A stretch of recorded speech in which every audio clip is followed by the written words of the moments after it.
Госпоѓа Петровска, председателот вчера кажа дека ќе чека како ќе се развија политичката ситуација во однос на после неуспешниот обид на опозицијата да се собори власта. Како вие сметате дека ќе дојде до расплет на политичката криза? Дали работите на окрупнување на парламентарното мнозинство? Опозицијата повторно бара предвремени избори и оставка од премиерот Заев. Како е вашиот став? Прашањето за оставката на премиерот Заев е многу јасно. Очигледно е дека опозицијата селективно ги следи медиумите и известувањата.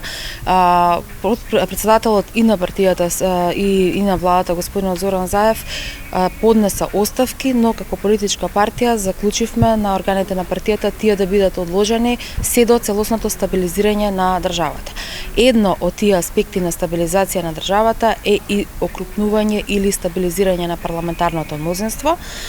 Денот на гласањето, кога требаше да се изгласа на договорба, јасно покажа дека опозицијата го нема тоа долго најавувано парламентарно мнозинство.